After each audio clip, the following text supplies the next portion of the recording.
Please, the long-awaited moment is here, and we have our guest seated next to me.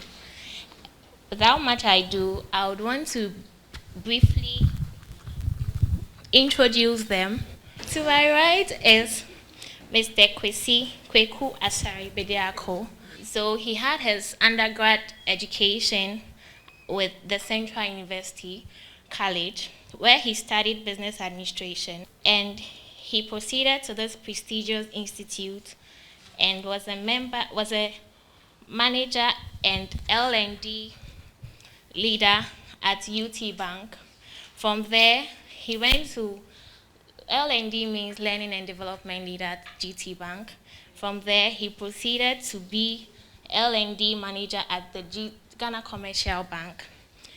And he transitioned to be the head HR and L&D at E-Services Africa.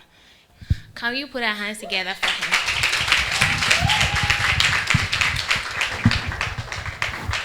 And to my immediate right is Joseph Kwesi Sam. He is the head of HR at Kina Group. He was an alumnus of this institute as well. I mean, we have some great. So he had his first undergrad at University of Ghana, the prestigious university, where he studied human resource. From there, he came to this institute, level 3. He completed his level 3 in 2013.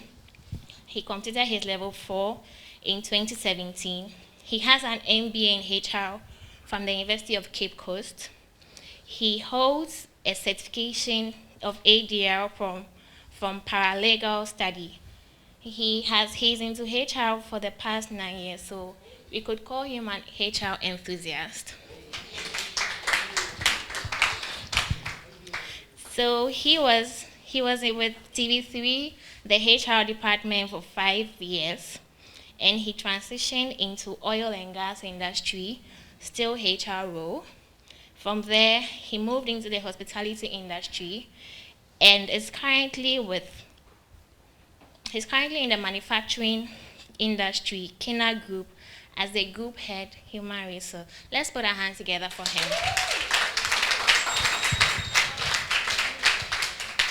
Thank you very much, gentlemen, for honoring our invitation. We are very grateful.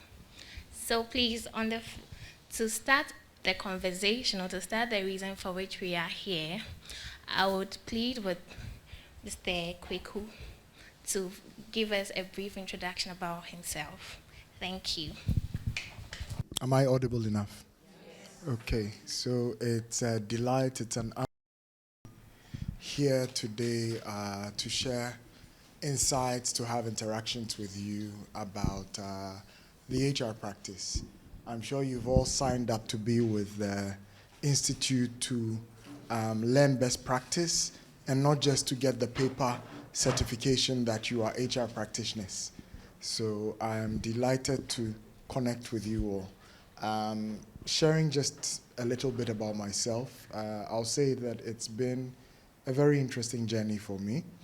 I started off having an interest in science, so my dream career was to be a doctor. Growing up, I always saw myself in the white coat, carrying my apparatus, going about medical duties. But I think as you grow up and life evolves for you, you chart your own path based on the things that life brings your way, and based on the things that you have interest and passion for. So I don't find it a coincidence at all that I'm practicing HR, because I'm a very people-centric person. Everything people, everything to do with transformation, I find very exciting. So I started off my career, interestingly, not as an HR practitioner. I started off as an executive assistant, stroke administrator with a company called 1647. Then maybe that was sometime back in 2006. Then, no, I'm very young, don't worry. I started off early. So then I transitioned from there. I went through to KPMG right after school. I had a stint with KPMG, and that was very enlightening, very awakening for me. You get so much exposure, you get to be connected with people who are very seasoned in the profession. Beyond there, I moved on to, I had a bit of a career gap right after that time because I had some personal issues that I had to take care of. And it would be nice if anybody's interested to or curious to know about how you manage a career gap. But it's a very difficult period, but it's also a good time to get a lot of self-awareness. Beyond that, I landed a role in UT Holdings, one of their subsidiaries called, at the time called UT Collections as a collections officer. So we went to debt recovery. I don't look like someone who recovers debt, but when you get there, you get into character and you have to bring your best foot forward to deliver results. It's all about results over there. I did that for about a year and transitioned into relationship banking or retail banking. I was a relationship officer for about almost a year. Then I could tell at this point I was itching to get back on track into the HR space. Every conversation that someone had with me, I was asking where are the opportunities in HR, how do I transition back into HR? And good for me, in 2013, I found myself in an L&D establishment which was purely established to scale to the point where it was a corporate university.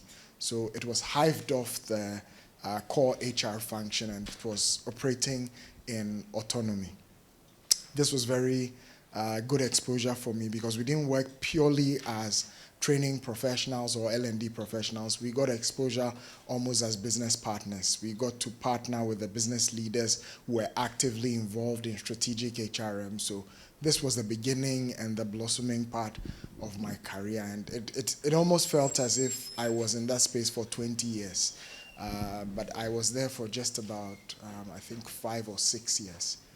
Following that, so I left there as an L&D manager, transitioned from there to GCB. I'm sure you know all about the story of UT Bank and how it became defunct. I'm not going to spend time on that, but it was assumed by GCB. I joined GCB, stayed there for about a year.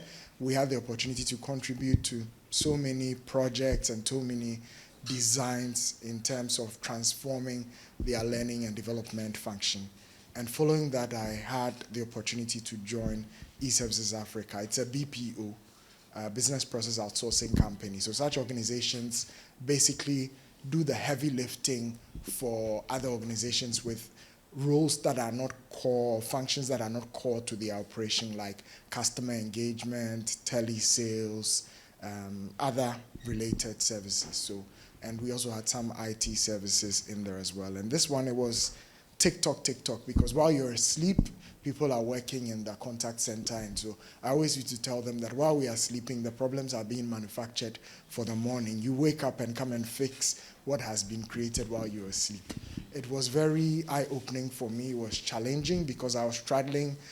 Over there as well, the L&D function was hived off the HR function. So I was straddling both functions with 2 separate teams. But eventually it was nice to do because I was doing something that I had experience in and was passionate about, while alongside I got the opportunity to stretch my strategic HRM into more of an operational HR. So beyond that, I think I did that for about 4 years. I wouldn't say it's been easy. Every day is a miracle. Every day is something new to rise up to and something new to learn along the way. But one thing I can tell you that has been very synonymous across my career is that you keep learning. Learning is a lifelong commitment. They say it all the time, so it sounds cliche, but learning is a lifelong commitment. So know that after this program you are doing in the institute, you are not done. There's so much more learning ahead of you. The day you stop learning, unfortunately, you become extinct. I don't want to use the other word, as they say. So this is the sum of what I'll tell you about my career. I'm sure as we dialogue through the day, we'll get to exchange more. So it's a pleasure to be here, and it's an honor to be here with you. Thank you. Thank you very much, Kwaku. We really appreciate it. I hope we are all fine. And I want to thank you all for this opportunity and thank, I call him Prof, your lecturer, Prof Timothy, for this opportunity. I wouldn't say to share, to learn. I was telling her that, my brother has confirmed it, that the HR opportunity is always an opportunity to learn because new things are coming up every day. And what I've realized in HR is that because we are dealing with human beings and human beings are not predictable, every day you should be ready for new things. You may have policies, you may have procedures, you may have conditions of service, but there's always that new thing that will come up that will challenge what you have, for which reason you have to consult. And that's why there are always policy reviews and stuff. But no matter the amount of reviews you do, there will always be issues upon issues upon issues upon issues. Okay, so I started my journey from TV3. I worked there for 5 years. And I worked as assistant manager HR. Then after a year, I transitioned to L&D and employee relations because at that time we had a union, so we had to manage them. A year later, I became the human resource business partner for the news team. Okay, and then again, so the media space, Timothy can bear with me, the media space, there are almost always transitions here and there. So we had to transform the HR department again, and then we came back to the HR manager concept. But after working there for 5 years, I got a new opportunity in the oil and gas space, and then I jumped on board Springfield EMP. And my good friend Daniela, can you give us a wave? Yeah, I mean, she had been there. She was my senior there. In fact, she did tremendous because the oil and gas space is a different ball game. The admin work, the paperwork is something that even if you have PhD, they still have to coach you. And she did a great work. I owe you that. Thank you so much. Great.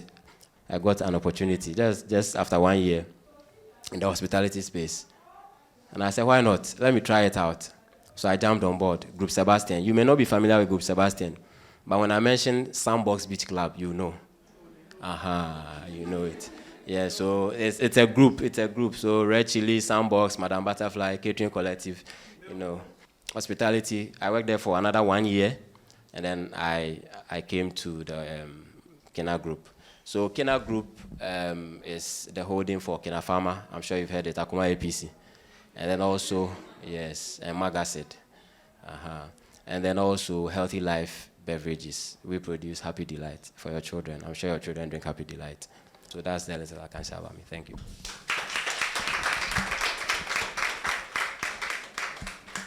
Thank you, Joseph. Really appreciate it.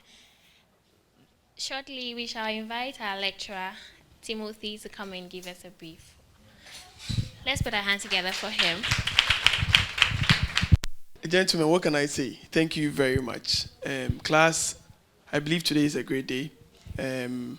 Most of you were telling me, when we were going through the program, the almighty HR formula, I believe you will remember, the human resource process. That's the crust of this, our course, Introduction to Human Resource Management.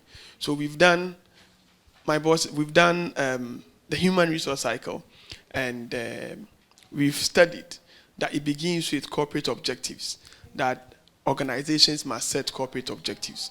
Those corporate objectives must be formed. HR must form a strategic part in developing those objectives.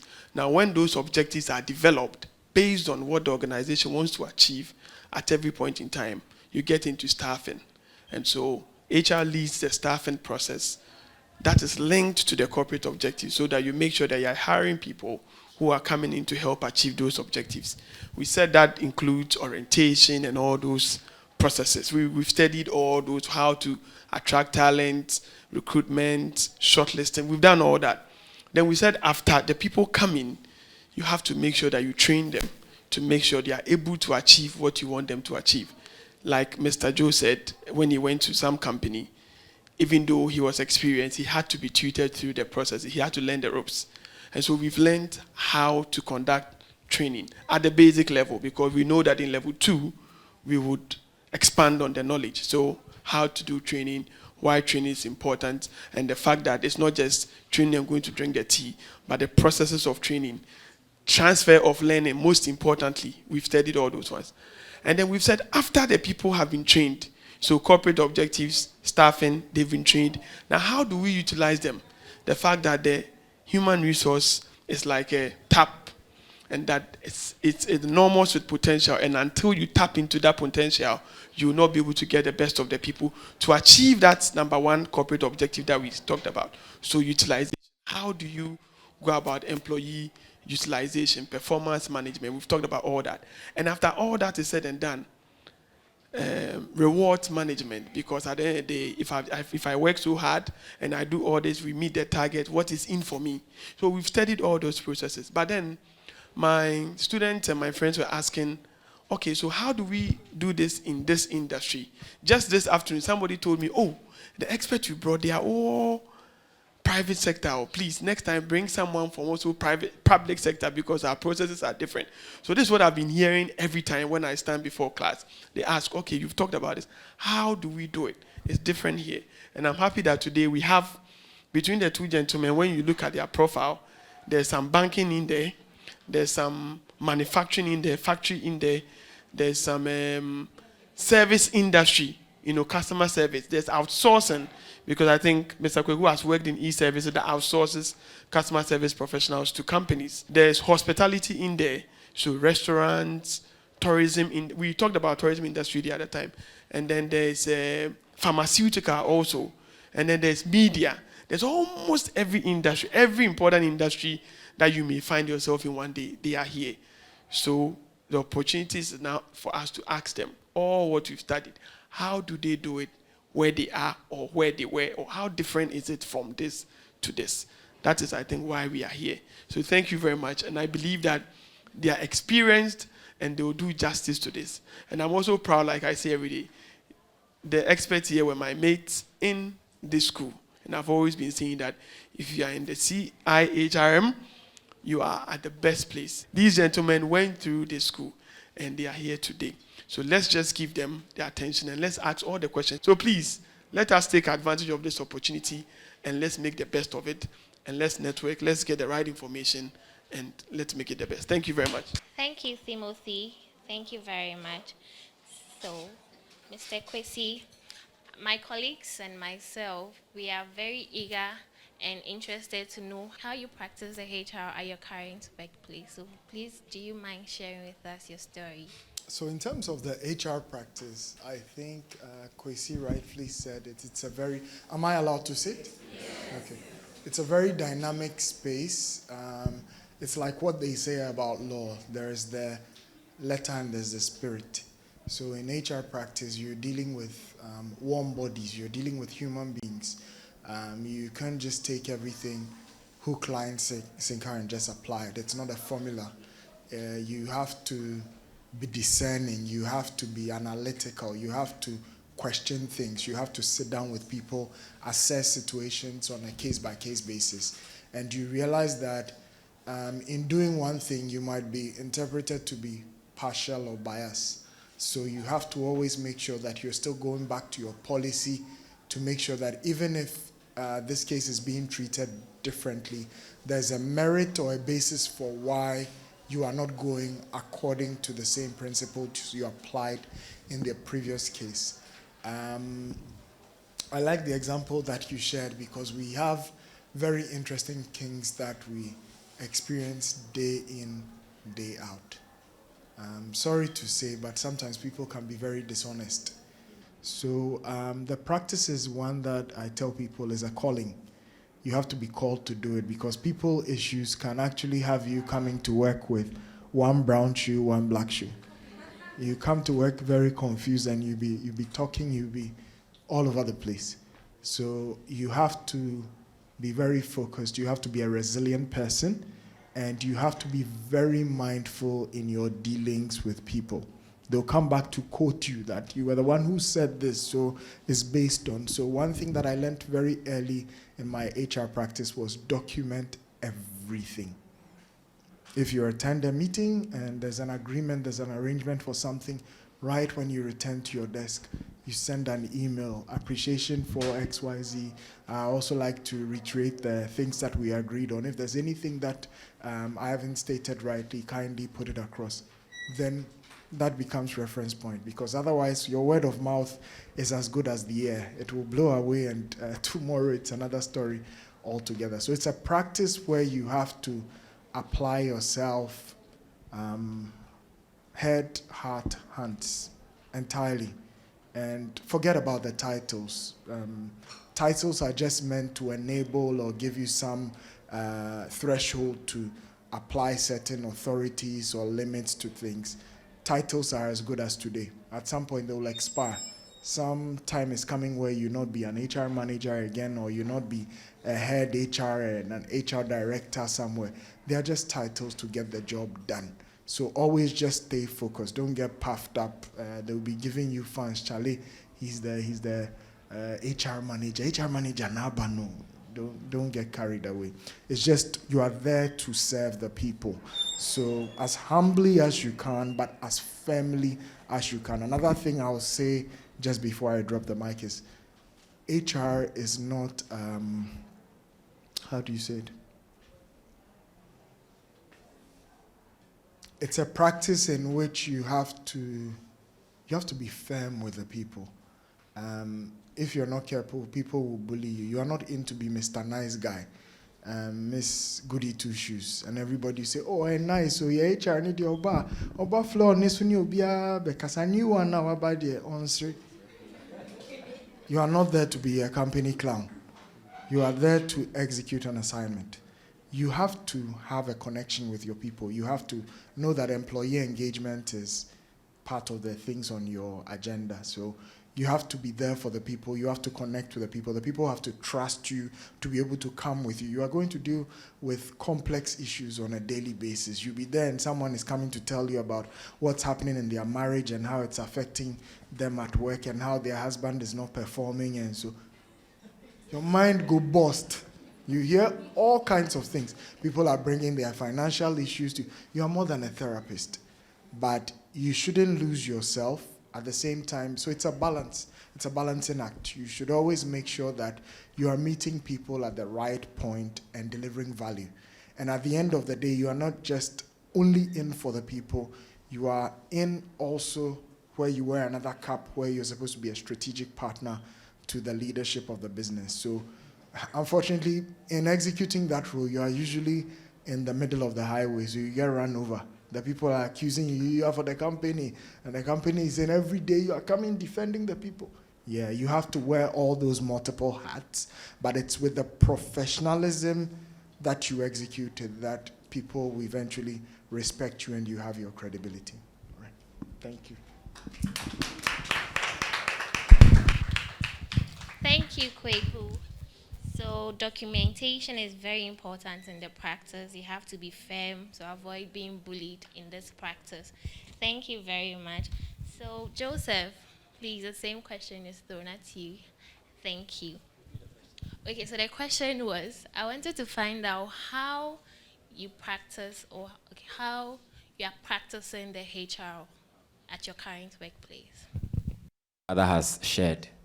But what I've realized in the HR practice, which I was sharing with my team just recently, and I've always been saying it, that in the HR profession, what will give you the HR or the department problem is when staffs are coming in and the point where staffs are exiting. These 2 points.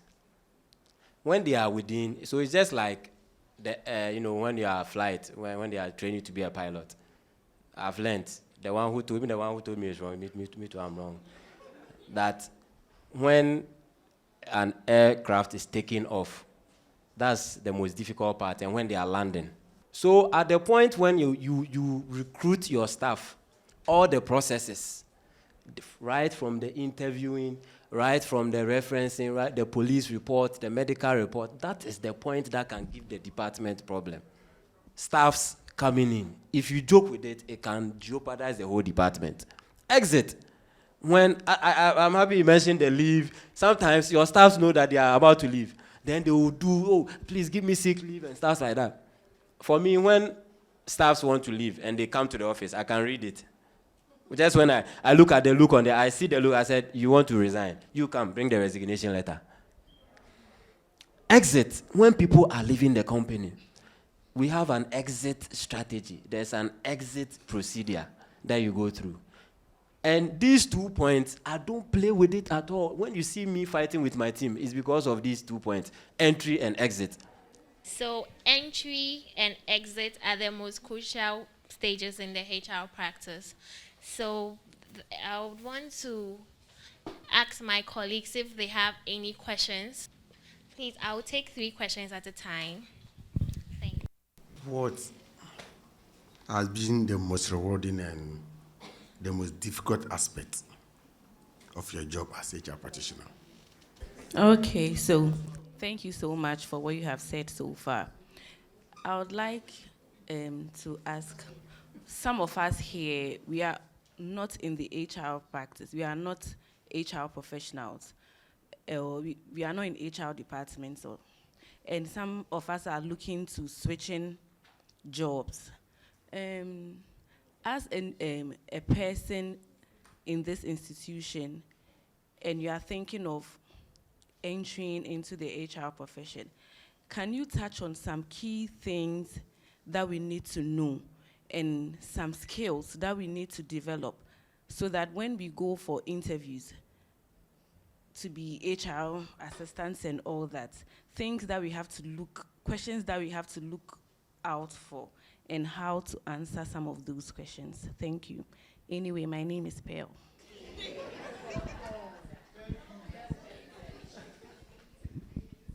Thank you for the very insightful sharing.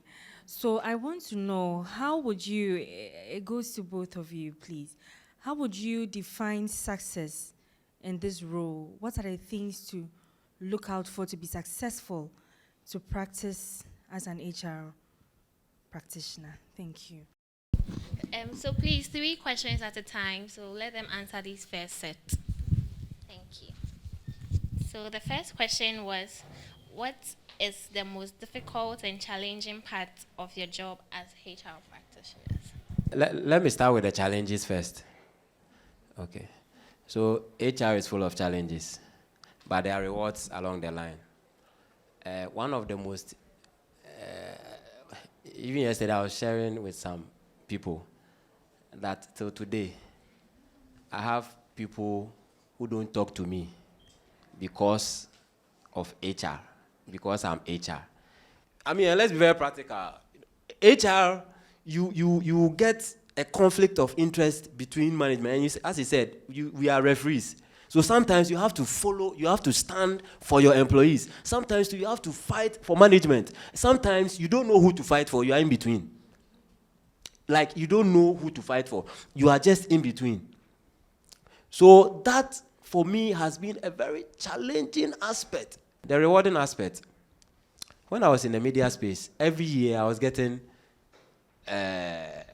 job expansion, and that was very rewarding for me. Okay, so there are some industries where you get the opportunity. I think media is one. The telcos is also one, because we used to work closely with them. So I went into TV3 as an assistant HR manager. Just after 1 year, I became learning and development manager. After another year, I became the HR manager. After another year, HR business partner. Okay, the opportunities were there. And it gave me an opportunity to be able to, so my boss would tell me, Joseph, go to the CEO's office, go and have a meeting with her and tell her that the probation assessment for ABC has not been done. She is supposed to go all right, but she'll tell me to go. So that has been rewarding for me. So around that time, my bosses gave me the opportunity to deal with people who were higher than me. And that's how I've been able to rise to this level, because in my role currently, a lot of the people I deal with are older than me. I'm a very young man. A lot of them, expatriates, are older than me. But I saw that as a rewarding opportunity for me to be able to, and again, as he mentioned, for HR, you are dealing with people. Some of them are far older. Some of them can be now, we a small boy crowd, we a small mommy. Some people can come. I remember when I started my HR journey first, came to me, said, you are a very small boy. You are nothing for me. Came and just gave me a showdown in the office there. You know. So that, for me, was a very rewarding moment. Let me pause for my brother. I found it very reflective while you were talking, because I could relate to a lot of the things that you shared. In terms of challenges with the practice, it's not too far away from what you shared. It's with upholding the ethical aspect of what we do. So you're going to have to look people in the face, stare your CEO in the face, look at people who can make and unmake you, quote and unquote, and stand your ground that this is what I'm doing per the labor laws, per the policy we have, per the situation at hand. I am not bending, I'm not flinching. And it can get you into trouble. And usually it comes with the ER issues. Handling employee relations is one of the very thorny areas, and you'll be sounding the alarm, showing the red flags. This can bring a problem. Nobody will listen. Eventually, when the problem comes, people will try to force your hand to massage things to please either party, and you have to be very, very firm because the buck stops with you. Even though the organization is owned by someone or the CEO is somebody, when Labor Commission is calling, you will show up. And believe you me, you have a license, you have a certificate to practice what you're practicing. So if you go and you mess up, in future you might have left that organization, but when reference is being made to that particular case, your name will be mentioned. So it goes against your credibility. So you should learn to stand your ground. Don't cave. Don't let management make you a puppet. Then you execute things on their behalf, and in future, they'll easily say, oh, we don't even know why he did this. So, and as a professional, he should have advised us. We are business owners. We are risk takers. That's how the cookie crumbles. So there are challenges. Even taking it away from ER on the side of, he mentioned that entry, exit.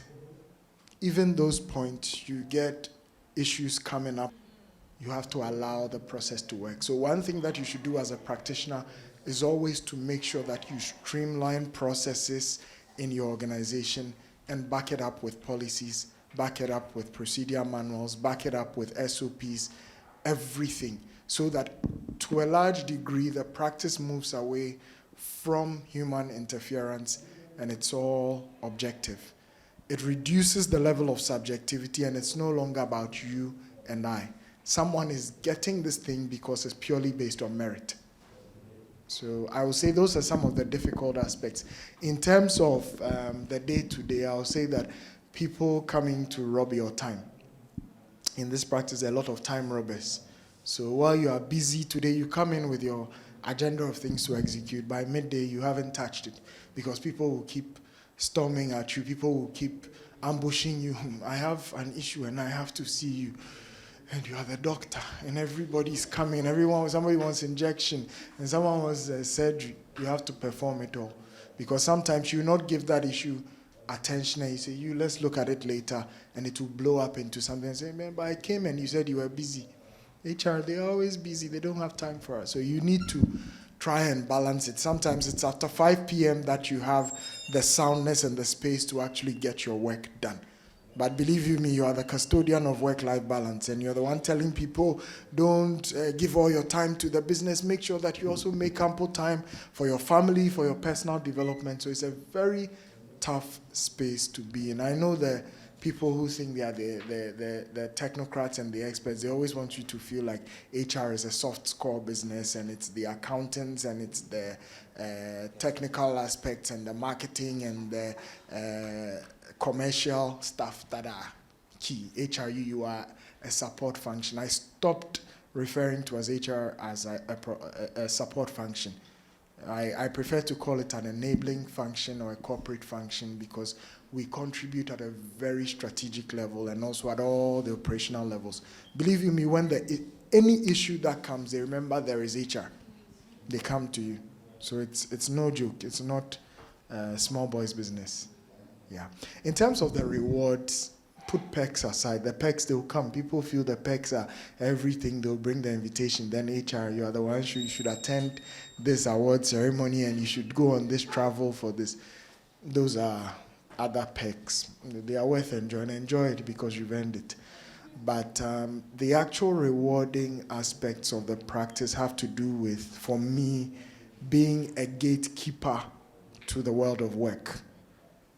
Everything around the world of work and how it's evolving, the value that is being added, how we are shaping up the space is very rewarding. you sleep well at night when you know that really you've made a difference, a positive difference and an impact to the lives of people. So on this, that's what I'll say. I think we have about 2 more questions, so I will hold on for us to answer those. Yeah. I also didn't start off as an HR, as Kwaku has also said. So, though I did HR in school, when I finished, I jumped on to an opportunity because I was looking for a job in the corporate space and it wasn't coming. So I got an opportunity to teach. So I was teaching religious and moral education at Form 1 and Form 2. RME. You know, and also, I mean, so I did that for 2 years. And after that, I did some bits of sales. I even worked at Fidelity Bank. I did their sales ambassador. So, and aside that, I did some admin work in some small, so it was bits and pieces here and there.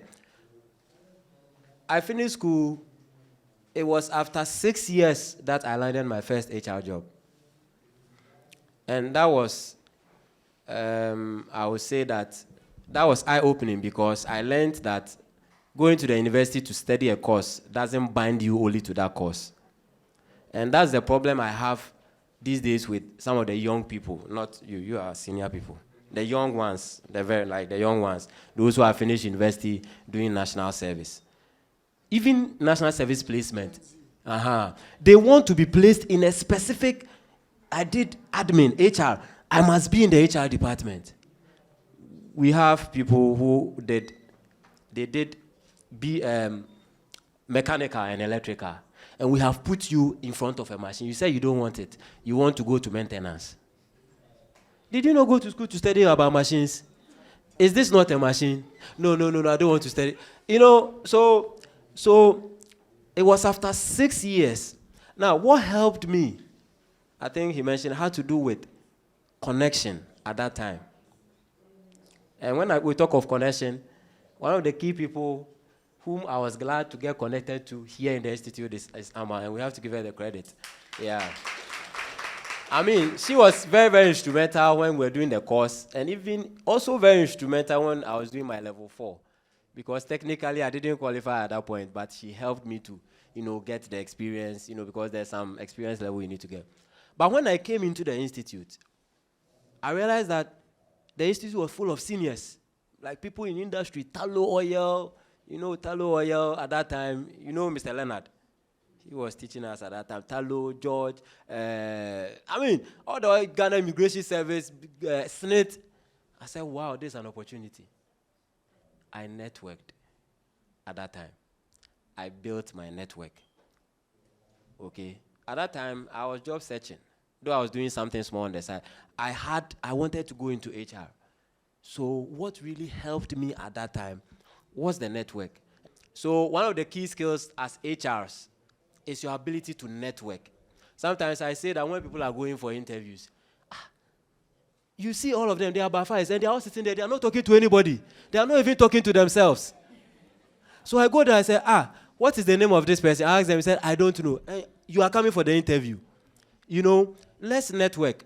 I remember a friend that I have now, who used to lecture in Academic City, but she's now no more in the country. She's in the country, outside the country now.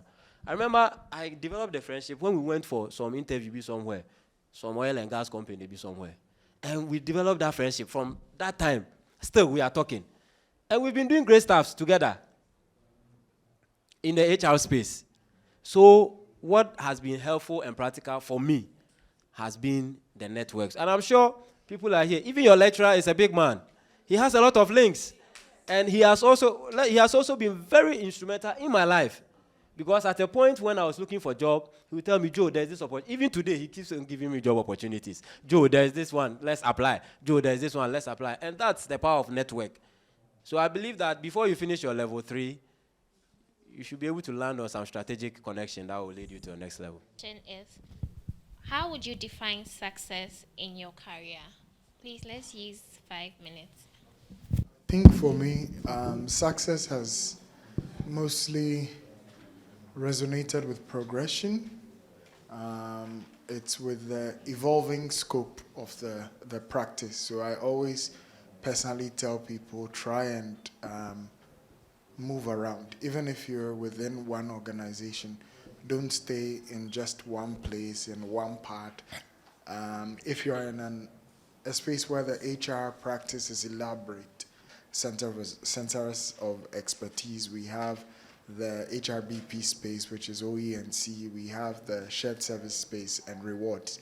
Then we have other non-core HR, such as health, safety and well-being, property and facility management, and fleet management.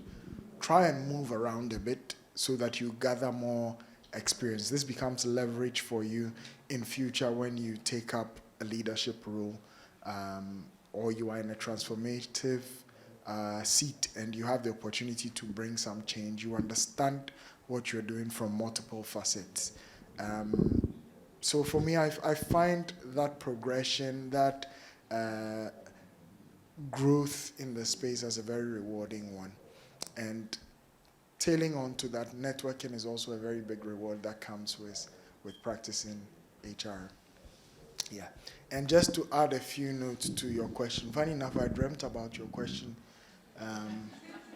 2 days ago. So when you were asking, I was looking at you. So one of the things that we practice in our space is job rotation. And while you're still in the current function that you are, you can broker that arrangement so that you start doing some job rotation with the HR function, maybe once every week, maybe some 2-3 hours. The very confidential things, I'm sure they can't show it to you, but start small. The little things, the areas that support is needed, you get in there and you provide it. If it means you make a case for them to allow you to sign an NDA, do that.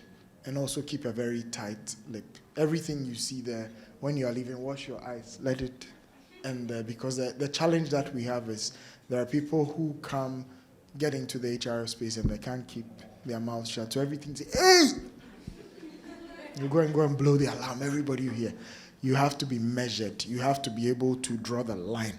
Someone says what you see at work, when you even go, don't discuss it with your partner. Sometimes it will surprise you that cases are coming to us, we are handling it, and even our other colleagues in HR don't know we have a case we are dealing with. Between us and the HRD, it ends there. And the other members who have been made to constitute the panel, that's it.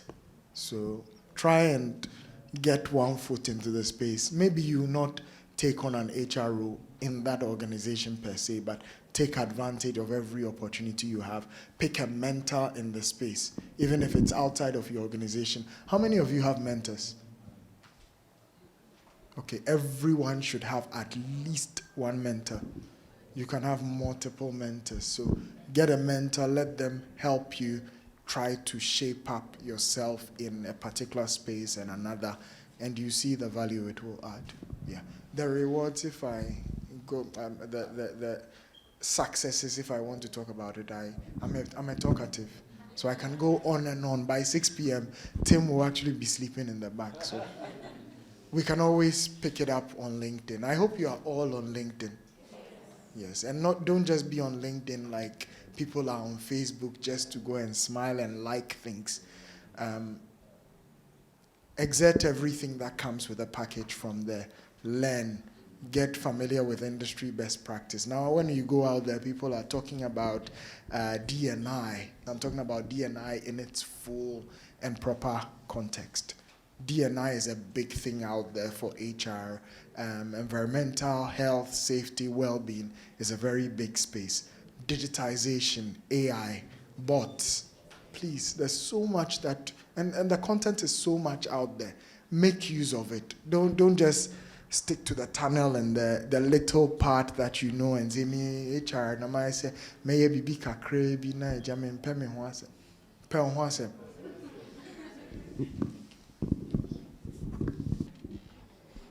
Thank you. One, how do you measure the impact of your HR initiatives on the business outcomes? Then two, how do you foster a positive and inclusive culture in your organization? Do I add again? Yeah. Frankly speaking, I have 10 questions. Yes. I am not here to joke. I'm here to learn. No problem. So this is the third question. I'm still level 7. Okay, thank you very much. How do you inspire hope in the employees? At the same time, you persuade the leadership to also come to understand the concerns of employees. For instance, you have a situation where management is complaining. Employees are not giving their best. Then employees are also complaining. Management is not motivating them enough. So as the HR, how do you balance this situation? Thank you. Okay, thank you very much. My name is Joel, and I want to ask that if you've personally worked in a startup company before, because your profile doesn't really seem to state that you worked in a startup in an HR position. And even with that, I want to find out how do you perform fully as an HR in a startup company, such that you are able to meander through the human interference that comes with startups. Startup companies, such that you'll be able to, at least go through the HR cycle from the objectives to the staffing, to the remuneration aspect, all those aspects, because it looks like most startups seem to start with friends, relations, which seem to impact negatively on the work itself, the work culture. So how do you meander your way through some of these challenges? I think it's... Okay, so the first question is, how do you measure the impact of HR initiatives? And his follow-up question was, how do you foster inclusive culture? Positive and inclusive culture in the organization. For most of the questions, I'm sure we'll both answer on every question because there are different perspectives to share. When it comes to measuring success, I think it starts with you setting what the measures are right from the beginning. And before we come and say, has it been successful? What makes you think it's been successful? So if it's at a quarter cap at the beginning, measure it. Then when you're coming back, come back and measure and know that, oh, so despite everything we did, we are still at a quarter cap, or we just made it to half cap. It's all about target setting, it's all about goal setting, coming up with smart targets, and first of all, even defining what success will be for you. So it's about you knowing what the business goals are, knowing what your HR goals are, and defining what success will look like for you. So at the end of the day, what do you want your net promoter score to look like? At the end of the day, what do you want employee satisfaction generally to be in the organization, and what will be your measure? Would you measure it using surveys? Would you measure surveys? Would you measure it using one-to-one assessments with people?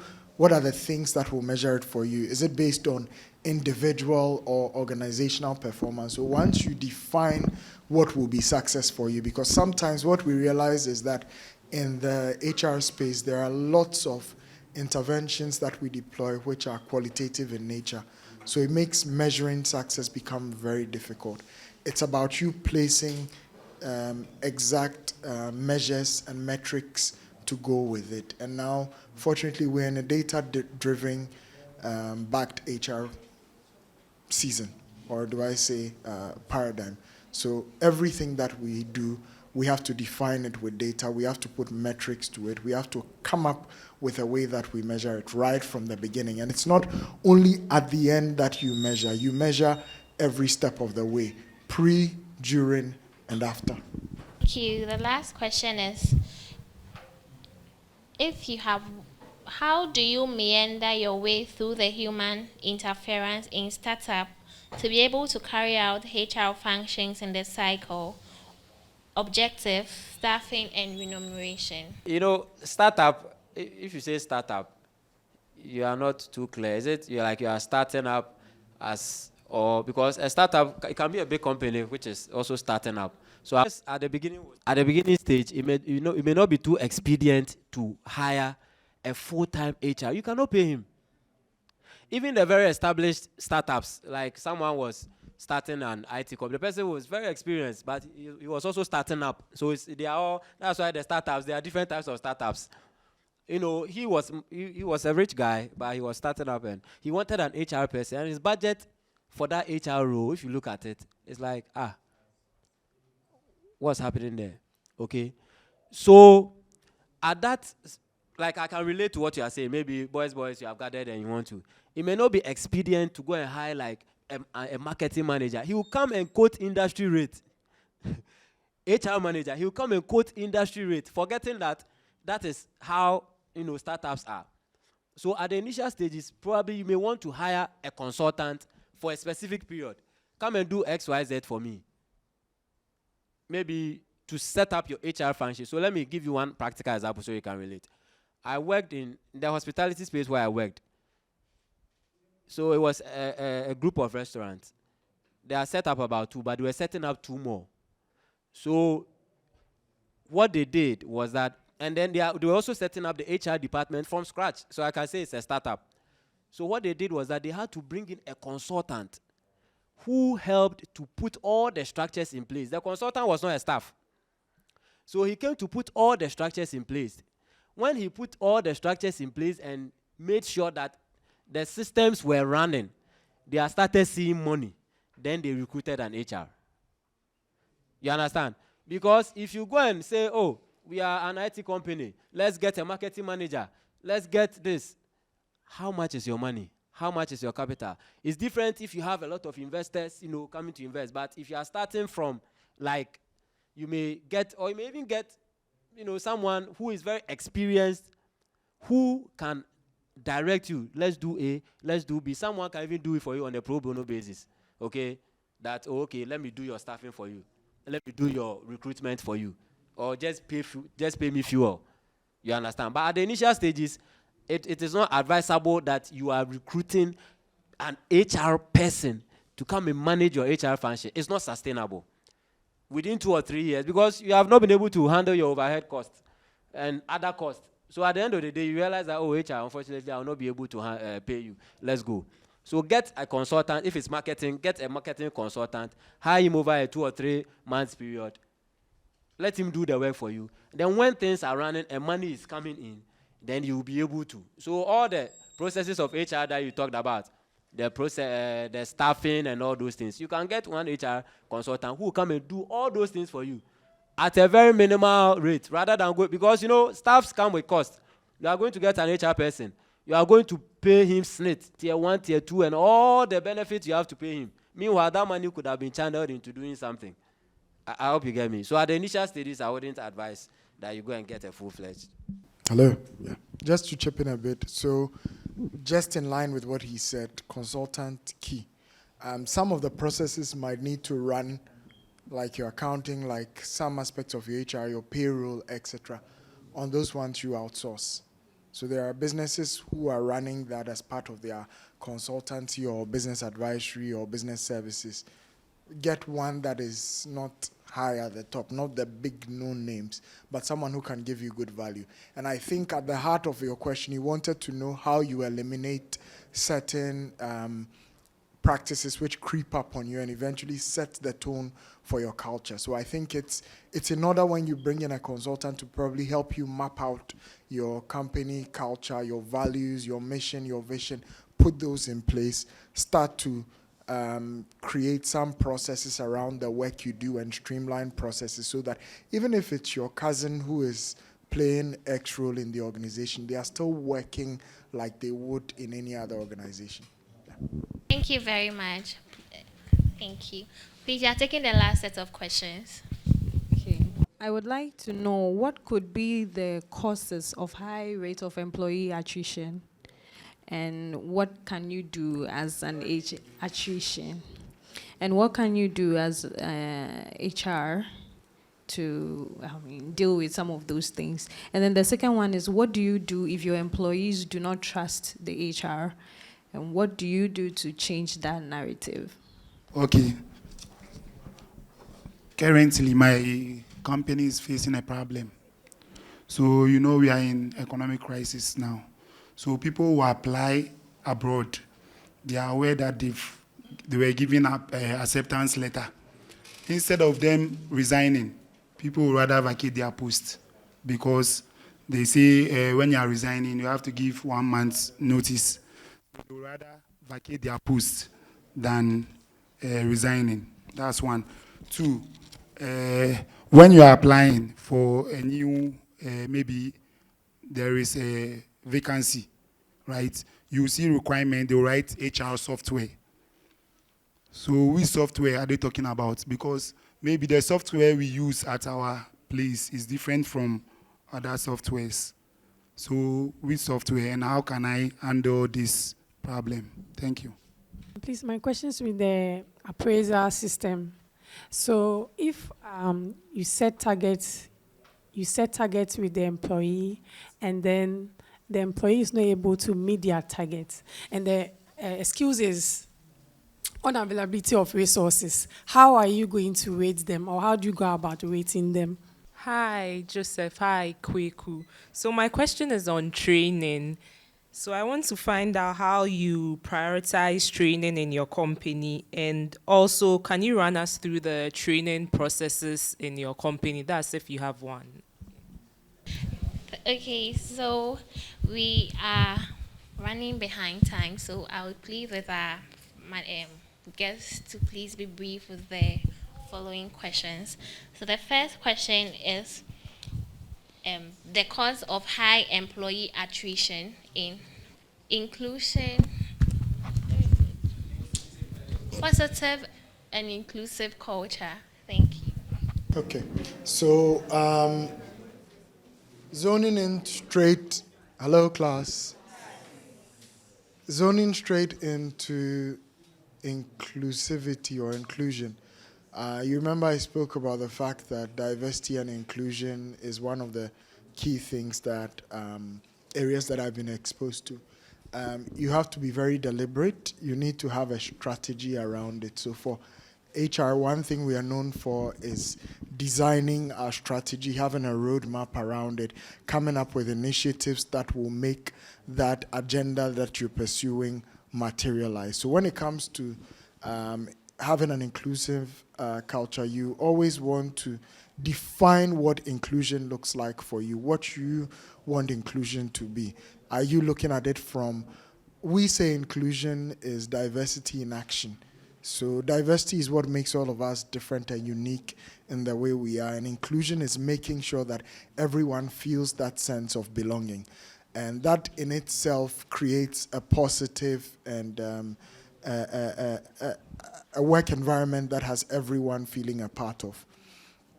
To make that happen, you should tailor it around your HR cycle. So everything that you do, from recruitment to learning and development to talent management, all the way to employee offboarding or exit processes, you have to weave in inclusion.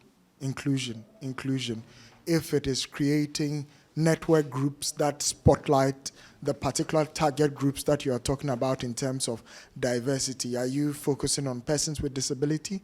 Are you focusing on empowering the women in your organization? Are you focusing on other specific target groups of people in your organization? Create programs around it that cater to their needs, and that gives them a platform to showcase and contribute to the ecosystem in your organization. So there's a whole thing we can go around it, but we don't have the time. Thank you. So we are moving on to the last set of questions. The first one says, causes of high rate of employee attrition, and what to do as an HR practitioner to curb employee attrition. Turnover, you want to talk about turnover. In actual sense, why people are resigning or leaving. Vacation of post, like you mentioned. Because 1 month leave, 1 month notice is too long. So he wants 5 or 10 days, then away. All right. So why people leave? Okay, so I think the first thing, the reason why people leave, what my senior man talked about, that's when there's an absence of an inclusive culture. You know, in some companies, some departments feel left out. Okay, so that is part of it. If you have a hostile environment, it's also part of it. If you have an organization where you cannot grow, somebody has been an HR officer for the past 15 years, and he will continue to be for the next 10 years if he doesn't leave. You understand me? So there's no room for upward development. So that's part of the reasons why also people leave. It's part of it. So let me go on. The next question is what? Trust.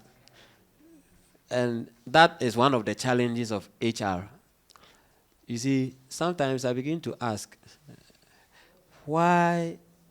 how does information seep from the department into the other places? For instance, you give somebody an offer, the person is earning 2.5 or 3.5. The next moment, another person comes, you HR, you employ this person, you have given him 2.5. And unfortunately, management hears it. Then they start blaming HR for leaking the information. Probably it wasn't HR that leaked the information. Staff talk among themselves. So the first thing is for us to find out the root of the mistrust, where HR is always seen as the department that is leaking information. Finance also leaks information because finance also has friends. They handle the payroll. Okay, so IT, oh, thank you very much. IT.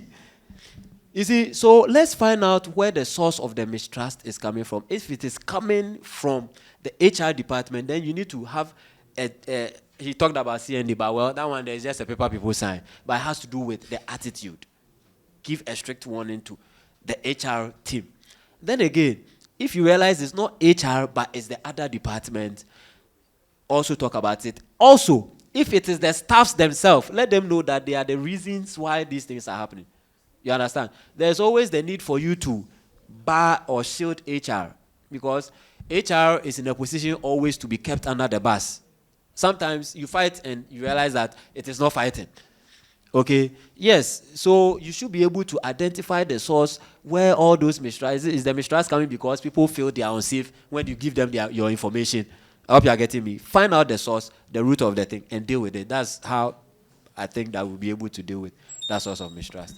Thank you very much. Quite unfortunate time is not on our side, but I promise they would be around to answer the remaining questions. With that, on this note, I would want to invite Ama Ping Pong to please come and give us the concluding remark. Let's put our hands together for her as she comes.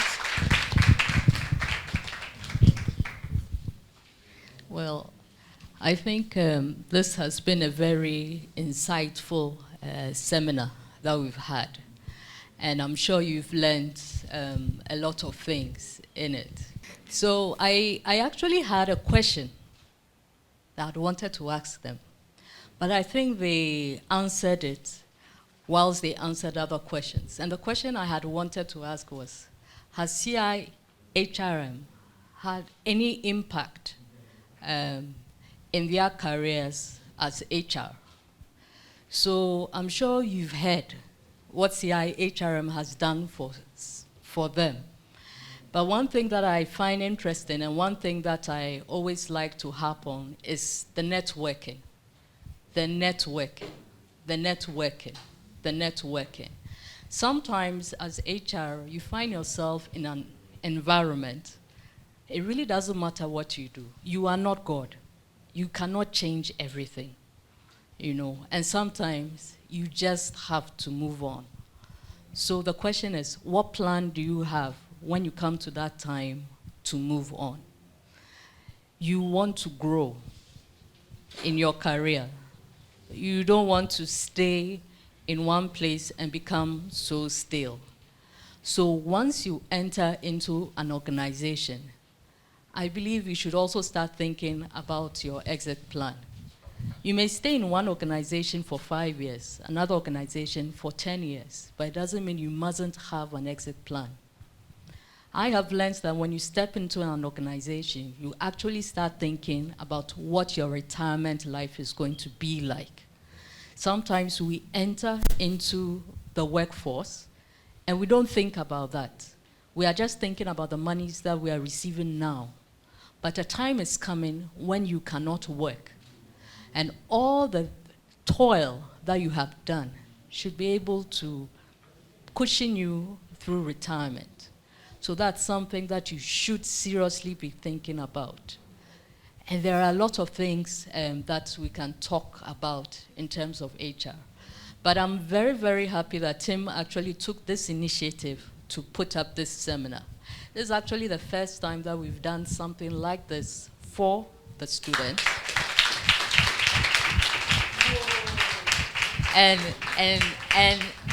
I think it's a very good job done. And I think it's something that we'll love to replicate for other classes as well. So, of course, you have been under his tutelage, so I'm sure you've seen the kind of things that he's been able to impact to you. So we also hope and we also pray that you yourselves will impact other people. You will encourage other people to come to CIHRM so that these other people know that it is not a matter of just certificates that we are looking for, but we are looking at changing and transforming HR in Ghana. And that's something that is very, very key and very, very important.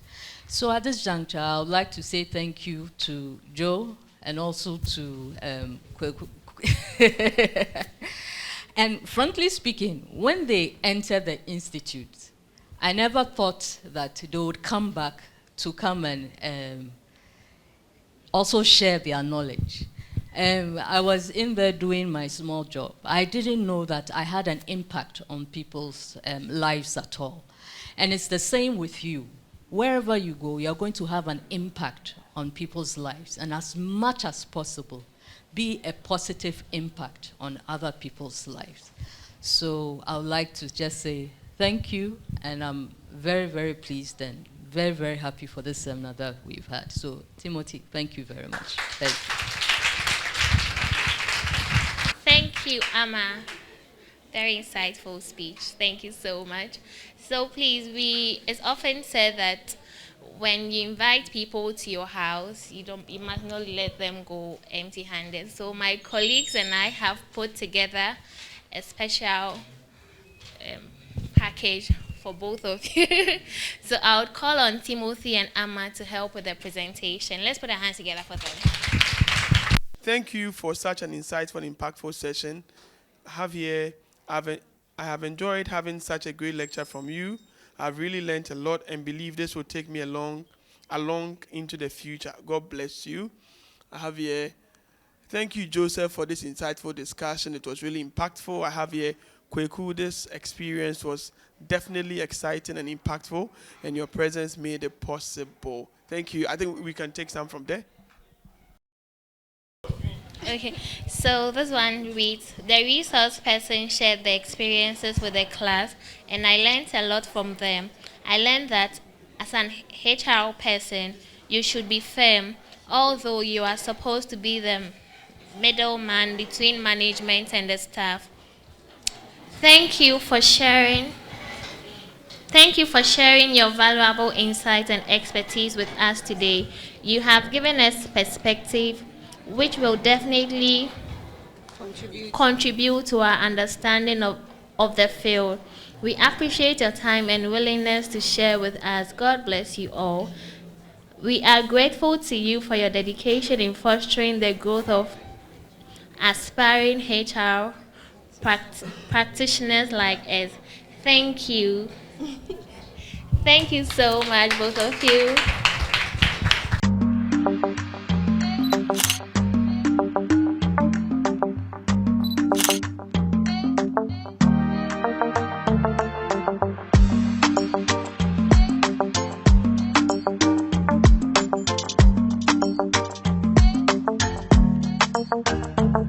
Thank you.